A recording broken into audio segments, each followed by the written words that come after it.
Episode 15. What up? This is wild to me, man. This is really wild. I'm still learning some things. Got some stuff coming up. But anyway, in this one, we continue our discussion on Hydra Captain America. I begin my segment on the Universal Zulu Nation. I do that as well. And then we're going to talk about street harassment. We also continue our discussion on how to approach women. Wow, 15. And health. We're going to do that as well. So thank you for staying with me and check it out.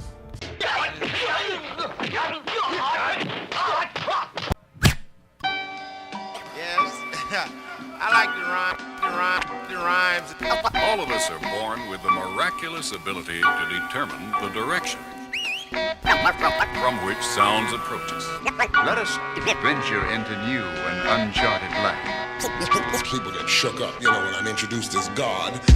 You got that good hair, too. You're the first one out there with a dashiki talking that crap. It's like a jungle sometimes, it makes me wonder how I keep from going under. It's like a jungle sometimes, it makes me wonder how I keep from going under. I pull up, hop out, air out, made it look sexy. They won't take me out my element. Nah, take me out my element. So I had to visit my barber, Woke Dave. It's been a minute. I went over my 1 month limit, so I was like looking really raggedy, you know what I mean? So I went to see Woke Dave, got in the chair, he cut my hair, and they were having a debate. Now, I usually get into debates, and let me just say this. Usually I go to the barbershop in the morning, so there's usually not a lot of people. I love barbershop debates. I think they're dope. But one thing I learned how to choose your battles, and this is one that I just chose to opt out of, and I let everybody go, even though people kept looking at me like, so what you gonna say? Because you always got something to say, which is completely my fault, right? So anyway, I'm sitting there. He cuts my hair, and in the state of Ohio, they have to give you a shave as well as a haircut. You know what I'm saying? Unless you say no, right? So he's shaving me with the straight razor, you know what I mean? Which whatever we call it, sweet baby Jesus, those straight razors and stuff. Anyway, he cut my hair, and cats is like walking up to me, asking me questions about the debate, like asking for my answers. I was like, for a second there, I kind of felt like a mafia don, right? Because these cats walking up while he's shaving my hair, and I'm like, oh, you get out of my face, like, stuff like that. But I didn't do that. But I was annoyed. And let me say this, because I know this may sound crazy, but it's kind of like, when I'm with my barber and he's shaving me or he's cutting my hair, it's an intimate moment. It's an intimate moment, right? It's intimate. It's between me and him. And me and Woke Dave are pretty close, you know what I mean? I love that brother, right? So it's kind of like you invading my space. But at the same time, it's kind of like, why are y'all doing this? Like, I don't understand. Like, why are you? I don't do that to nobody. When somebody's getting a haircut, I don't walk over to Woke Dave and be like, yo, boom, I need you to do this. If I see he's busy, it's kind of like if you work in your job, you don't want nobody jumping in and cutting in. So anyway, I'm pretty sure Woke Dave is used to that. But I've always said that you can never know too many people. You can never know too many people. Like, I kind of feel that way. I kind of feel like you can always know somebody. I think it's always good to meet somebody. I meet somebody new every day. I think it's a good idea. And everybody ain't down for this. I get it. Some people are introverted. I get it. But I do sincerely believe in the idea that you can never know too many people. But yesterday I felt like that idea was maybe not a good idea, because the reason why they were around me is because I know a lot of people and they wanted to know my opinion, which I should be grateful for, right? But I ain't nobody. You know what I'm saying? I'm a regular cat just like everybody else. That's all that is, right? Anyway, shout out to Woke Day. Peace. Yes.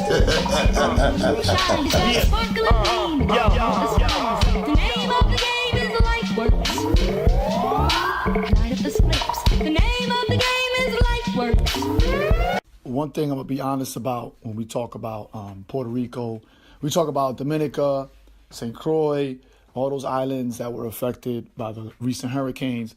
I will admit, and I'm irresponsible on this part, and shout out to T with QJ for this because they brought this up. I'm irresponsible with the fact that some of those organizations, I didn't do any research on them, right? And look, I'm guilty of it too. Whereas I see a particular individual that I like a celebrity, right, or a politician, if they put their face on it, I'm going to assume it's legitimate, and I shouldn't do that. That is tremendously irresponsible of me, and I apologize to my listeners for that because I shouldn't go there. So I should be more cognizant. I should do my, what's they call it, the due diligence, right?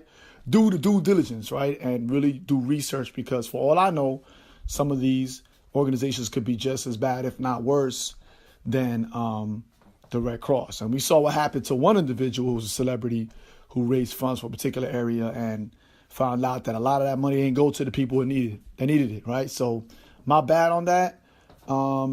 You know, and that's not to say that when somebody else says, hey, you need to donate to this organization or whatever, that you shouldn't do research either. So that you know, we're all responsible, but I'm gonna take the L on this one because I should be more responsible. So, and I should do the research before I say, hey, check out these people, right? Word is born, because a lot of these people I don't know, I just see them on TV and I like them. Word.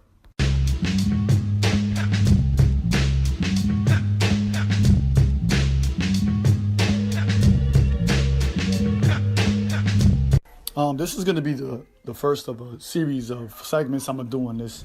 Somebody asked me to talk about the Universal Zulu Nation and Africa Bambaataa. Just a little bit of background. The Universal Zulu Nation was the oldest hip-hop organization on the planet.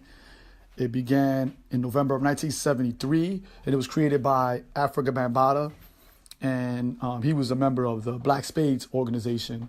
Some of y'all might know Africa Bambaataa from Planet Rock, which that song was like huge influence on hip-hop culture, period, because it influenced different music genres that are found within hip-hop music. For example, like Miami bass, which is like the precursor later on to like trap music and stuff like that. So he had like a huge influence on that. And really, if it wasn't for Zulu Nation, or I'm gonna refer to UZN or Zulus, if it wasn't for them, we probably wouldn't have hip hop culture. Like that is fact. Like that is a fact. And you know, definitely look at the documentary Rebel Kings to kind of touch on that. Read Jeff Chang's A People's History of Hip Hop, which is another dope book. Very big, but you're gonna read right through it, where they spend a lot of time on Zulu. So definitely do that. Anyway, I was a member for 18 years, longer than I've been married. And the only thing that I've done longer than there's only two things that I've done longer, three things that I've done longer than being a member of Zulu. I've been a parent longer than that. I've b-boyed or breakdanced longer than that when you put it together. And I've been a comic book fan longer than that. Those are the only three things. I was a member of Zulu longer than I've been married, and that's a big thing. Anyway, Zulu was a big part of my life. I did a lot of activism. I continue to do activism, but it opened doors for me. I got to meet half the people I know was through Zulu, right? And I got peoples all over the world, right? So a year ago, about a year ago, somebody wrote a book, Ronald Savage, and he's a district judge out of the Bronx. He wrote a memoir, and he talked about how he was molested by Africa Bambaataa. Now, people were questioning that and all that and saying that, you know, but I know that part of it was political because he was trying to pass a law in New York City that said that there's no statute of limitations on child molestation, which is not a bad idea. But anyway, he wrote that in his memoirs. He did an interview where he talked about it, and it just, you know, the internet went crazy. You know, oh, they're trying to frame Bambaataa, it's a conspiracy, et cetera, et cetera. I was one of the many people that believed it. And there's several reasons why I did, and I'll probably get into it in the next segment. But I just wanted to touch on what we're going to be talking about. What I'm trying to do with this is because what I thought was going to happen during this situation was I thought there was going to be a discussion about, you know, child abuse and child molestation, rape, statutory rape. I thought we were going to start talking about that after this happened. What ended up happening was, you know, Zulu Nation fell apart, which was expected, right? We're going to get into that as well. And I'm going to try to keep names out because there's some things that made me believe those stories, and there's some names that I'm going to leave out. Anyway, it's just something that I think we need to talk about. And I know we're getting real serious, and for some people it might be triggering. So if it is, please skip that segment. And every time I do this segment, I'm going to bring it up because it's going to be very triggering for a lot of us. And we're going to get into it. I know it's going to get serious. And, you know, you could ask me questions and I'll try to answer them. And I'll let you know if I can't. So that being said, we're going to get into it in the next episode. Thank you so much for your patience.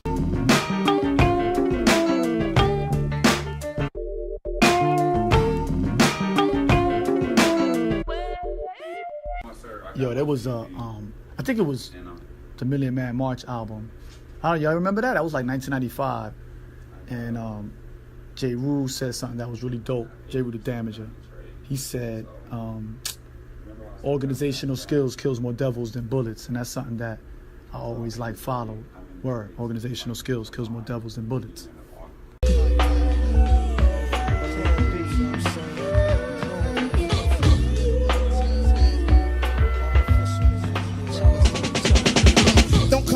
Yo, I just learned that, and shout out to my man GQ the teacher on this. He's on Instagram as GQ Teacher, and he spells teacher Teacha. He reminded me that Common's debut album, Can I Borrow a Dollar, was released October 6, 1992. Right, 25 years ago, B. I got that joint on cassette. Matter of fact, I got the first.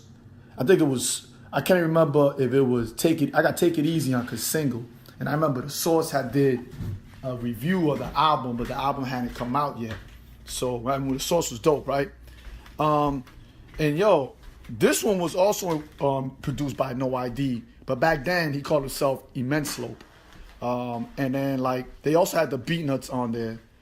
And also Miss Jones was on there. I got a story about Miss Jones I'm gonna talk about, right? Anyway, this was when Common was doing that really fast style, riggedy, riggedy, row. Like, he wasn't like, I mean, Das Effects was big, but like he came at the tail end of the Das Effects, everybody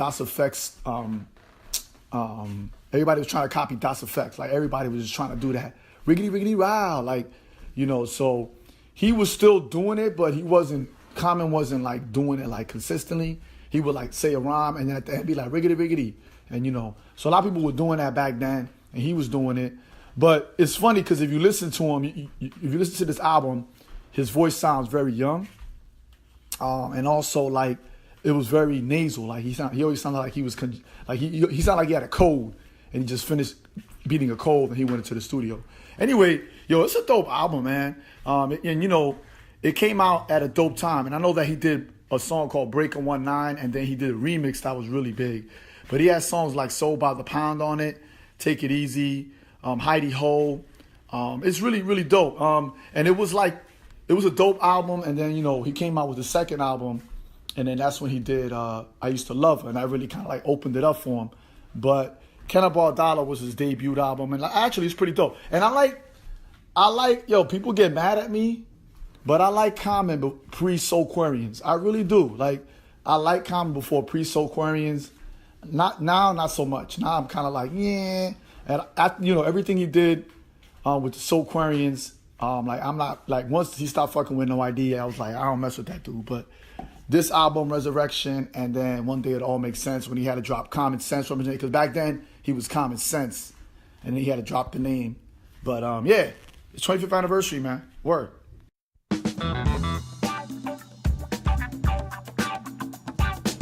Yo, remember when we call everybody Babypaw? I'm going to start doing that again. I'm going to start saying Babypaw. But yo, You Can't Tell Me Crosstown Beat by Medina Green was dope. And it came out like 99, and that was a song with Mos Def, who's not Yasin Bey, and his brother DCQ. And they had a couple of joints. They had an EP out. Well, not an EP, but they had a couple of joints out. But I think that was in the Lyricist Lounge Volume 2. Somebody correct me if I'm wrong. It was in the Lyricist Lounge Volume 2, that song that you're listening to. And it was on Ruckus. And then, but before that, they had a group together. I can't remember the name of the group. I'm going to get back to you on that. But anyway, I'm going to start saying Babypaw again. We call everybody Babypaw. Your man, your girl, your homie, your son, you know what I mean? So, word is born, Babypaw.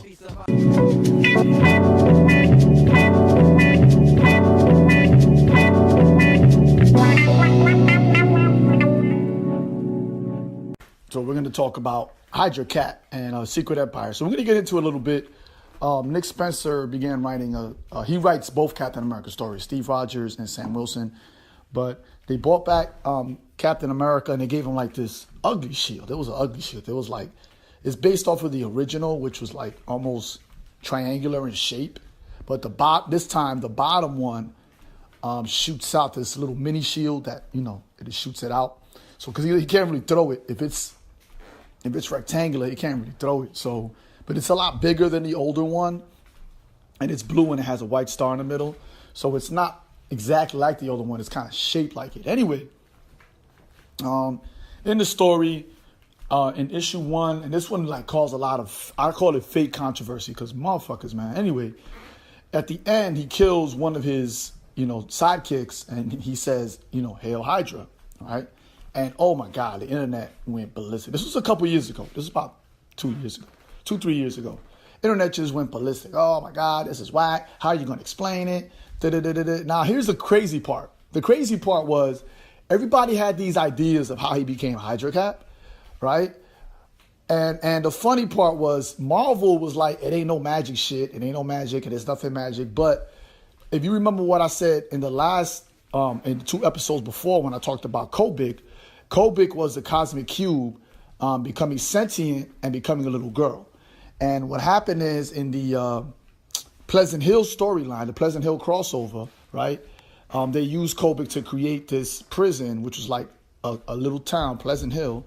And they put all the villains in there. They mind wiped them and put them in this town as, townspeople. So we had a villain who was the mailman, the villain who was a school teacher. So it was insidious as fuck. The storyline was stupid. But anyway, it was a genius on the part of S.H.I.E.L.D. and Maria Hill. I love Maria Hill, by the way. Anyway, in that series, Steve Rogers, he had lost his super soldier serum previously. That's why he gave the shield over to Sam Wilson.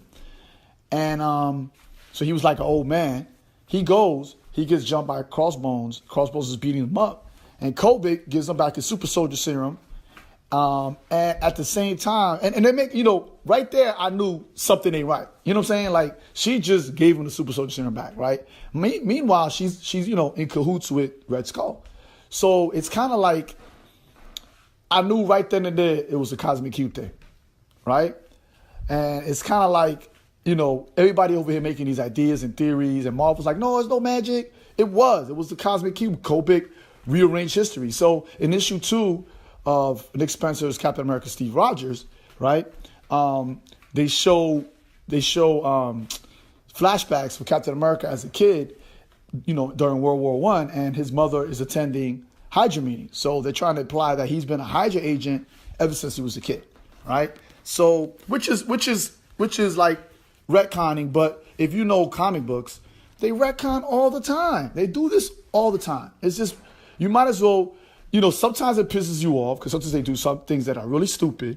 And then sometimes it's actually a great idea, right? Retconning to me is a great idea because it allows you to add more storylines, more, gives you more detail of the protagonist's past or the villain's past. Anyway, that's neither here nor there, right? And retconning means retroactive continuity. We'll talk about that some other time. So anyway, people made a big deal. That's why I call it a fake controversy, because it's kind of like, dude, do you even read the story? Do you even read comic books? Do you even really trip on it? But don't get me wrong, when Nick Spencer gets to Secret Empire, there's some things that he does that's really, really interesting, and I think that people fail to realize. The people say, how can the poster boy for all things American become an agent of Hydra? And that's actually not impossible. That's actually something that can happen. And we're going to get into that next episode. I just wanted to touch on, Hydra Cap for a second.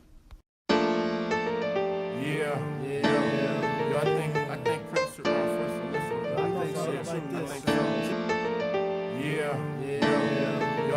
I think Prince should run first. When I was interviewed for the Fly Guy podcast, shout out to Sekou of that, he asked me what is street harassment, and I didn't answer it. Not because I didn't want to, it's because he's made a statement that was kind of like, that really bugged me. And he was like, because I don't think, he's like, I don't know how I feel about it. I don't think it happens a lot. And that's something to that effect. And I was like offended by that. So I'm going to take this time out right now to tell you what street harassment is. According to stopstreetharassment.org, right? There's no standardized definition for it. The people, and I'm pretty sure Merriam-Webster's will probably have one coming up soon. It is gender-based street harassment, and it's an unwanted comments, gestures, and actions forced on a stranger in a public place without their consent and is directed at them because of their actual perceived sex, gender expression, or sexual orientation. It includes unwanted whistling, leering, sexist, homophobic, or transphobic slurs, persistent requests for someone's name, number, or destination after they said no, sexual names, comments, and demands, following, flashing, public masturbation, groping, sexual assault, and yes, rape. So it's a lot of things. The key word, again, is consent. Consent, right? So that is what it is. If you didn't know what it was before, and I'm going to say, for all men, right? We've probably done it, witnessed it, participated in it, and I have done it. I have done it. I have done it. Again, I'm a recovering misogynist. I have done it, and there's no excuse for it. I can sit here and try to make excuse for it. There's no excuse for it. I've done it, and I've also witnessed it and not said anything. And so that's just to let you know that it's very, very common for us to do it. And I was trying to convey that to Seiko. I was trying to convey that if you didn't do it, you probably witnessed it and didn't know, and didn't say nothing, or you participated in it, meaning someone else did the street harassment and you kind of like backed them up in some way or form. So yes, I'm going to go ahead and say all men are guilty of it. Let me be clear. All cis hetero men are guilty of it, whether they committed it or participated in it or supported it or didn't say anything about it, right? So that's that being said. So that's what street harassment is. StopStreetHarassment.org is a good place to get educated on it. Another place that you can go to that I like is hollaback.org. It used to be Holla Back Girls, but now it's hollaback.org. And what they do is they actually have an app that women could download. Actually, anybody could download. My fault. And if you witness street harassment or you're being harassed, you can upload the video and it will get posted on there. And the person who's doing it, it'll be broadcasted. So it's really a dope website. I've been following them for years now, and it is very dope. So anyway, I definitely seen it happen, and like I said, I've done it. And that's what street harassment is, and that's very clear definition. Again, the key word is consent, and I hope that helps out. Peace.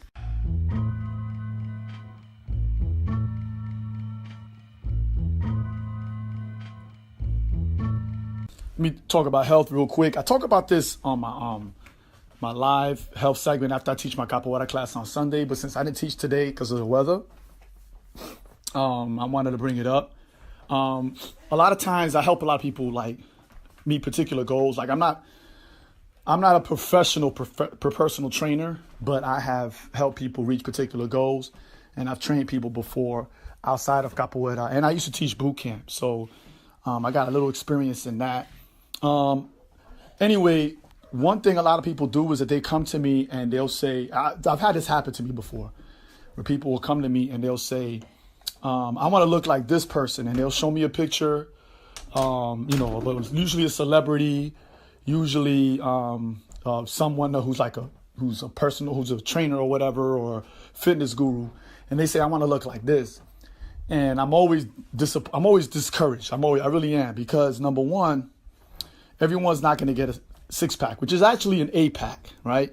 It's actually an 8-pack. It's not a 6-pack, right? People will say, I want a 6-pack. And let me just say this. Everyone is not supposed to have one. Bottom line. You're not supposed to have it. It's just, a lot of it has to do with genetics. A lot of it has to do with the diet that we Americans consume. A lot of that has to do with the fact that we don't actually use our core like we're supposed to. And that's why a lot of us have back problems, because we're not using our core like we're supposed to, right? Learning, we really are supposed to use our core to work, to move things, all that. Like, really, we're not supposed to be using our backs. And that's why we also have knee problems, right? Because we're not really utilizing our core. So that being said, you're not supposed to get a 6-pack. Everybody's not supposed to get one. You can get one. You can, right? But the people that get them are people that are in the gym 3 to 4 hours a day, right? My dad used to be a bodybuilder, right? So and then at a certain point, what they do is before he used to be a bodybuilder. So before he would do a show, he would not drink water for like 48 hours, and then he would be cut. So, but then I'm not saying you got to go to those extremes, but you do have to work out consistently to get that 6-pack. Like, everybody that I know that has that, they're either 14 years old, and when you're 14, your metabolism works a lot faster than when you're an adult, and they're training consistently because they have time to. They don't have to work. They don't have to pay bills. You know what I'm saying? So they have time to do that. Or there's somebody that is in the fitness business and they consistently work out, right? Those are the two people that I know that have that. So, and I know people, look, I've been doing capoeira for a long time.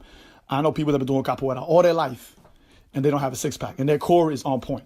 Because that goes to my second thing, right?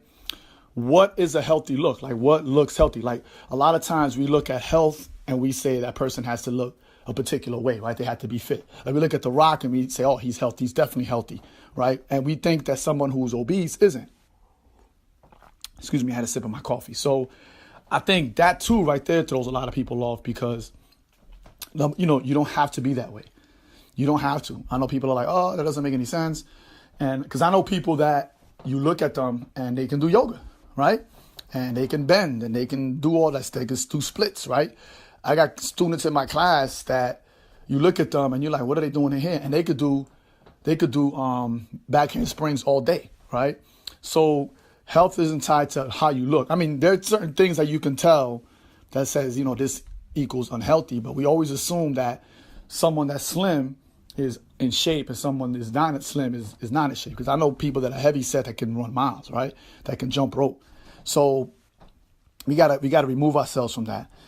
Number 3, I think that we should make our goals realistic, right? I know some people say, well, if you shoot for the moon, you'll land on a star. Actually, you don't, because the nearest star is like 50 light years away. But that's neither here nor there. I think that you should make your goals realistic.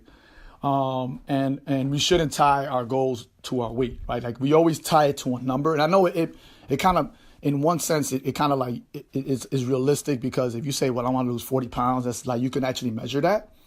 But this goes into my last one.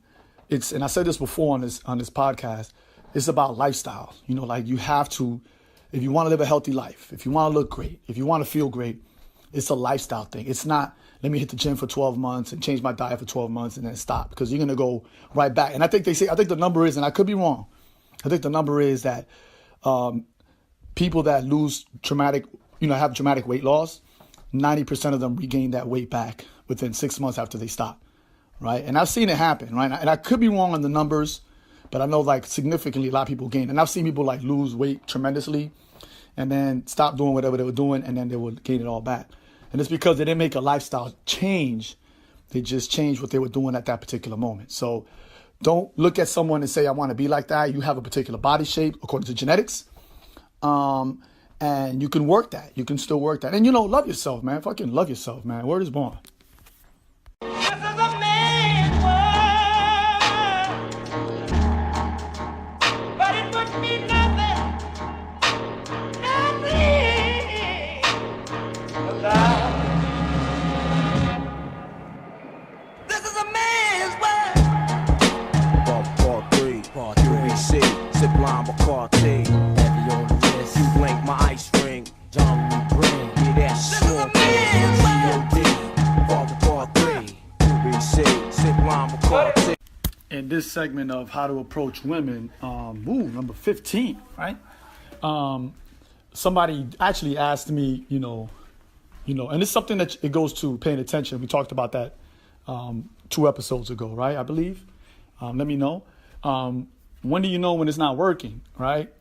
And it's and again, you got to pay attention to body language, because what is it? 65 to 75% of talking is body language, right? Like how somebody, their body, how they react, right?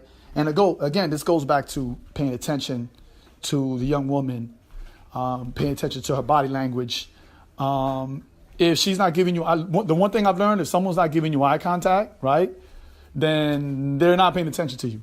I can see if they're in the middle of something, like if you're out somewhere and in the middle of something. And I know me, myself, I know that I can listen to someone while I'm doing something else. I can multitask, right? But if you just met someone and they're not really into you, they're not going to give you eye contact. They're just not. Number 2, another thing that I've learned is, like, when you're talking to someone and you give them an open-ended question, right? An open-ended question is a question that needs to be answered with more than one word, right? So if I say, how old are you? I'm 44, right? That's a close-ended question. But if I was to ask someone, how do you feel physically at the age of 44, then that's something that you have to answer. You have to say more than one word. So if you ask a open-ended question and they say yes or no, or they shrug their shoulders, they're not interested. So again, the first thing I say to people is to pay attention. If they're to their body language, if they're not giving you eye contact, if really the conversation isn't going towards where you want it to go, like you want to make the conversation longer, and it's not. It's like everything's close-ended, and you could tell. You know what I'm saying? Like you could tell. Like I don't know how people cannot tell.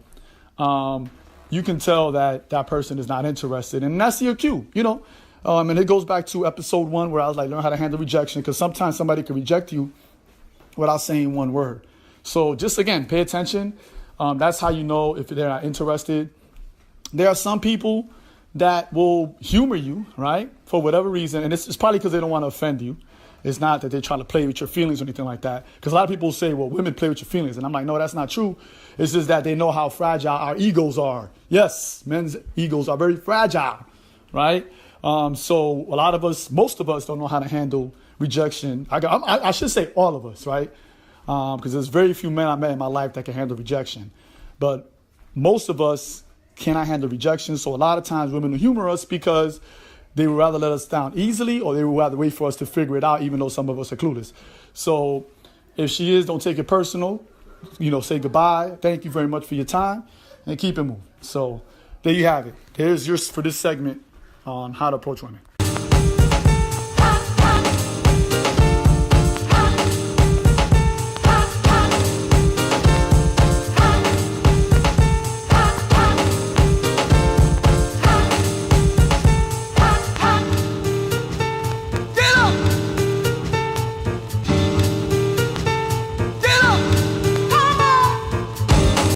Again, shout outs, real quick. I got to shout out my girl, Misty Creates, who's been really been supportive of me for a minute now, and I haven't given her any shout outs. She's an artist on the left coast. She hit me to Inktober, which is going on right now. And pretty much artists from, all over the world can put their pencils and inks on Instagram or Twitter. So the hashtag is INKTOBER, Inktober. And it's pretty dope, man. There's some really dope artwork out there. Want to shout out Steph again from the Dope Science Show, who always gives me dope ideas. And she's just really dope ideas. Thank you so much, Steph, for looking out for brother. And then locally here in Dayton, Ohio, I want to shout out my brother Jair Crooms of the Redemption Dance Studio. Of course, my girl, the poetess and writer Rochelle, and my man Professor X, as well as my man Aaron from AP2 Photography. They got an event coming up October 17th. And definitely going to go to that. It's just really high-class stuff. I can't wait to go. All right, man, that's it for the shout-outs. Peace.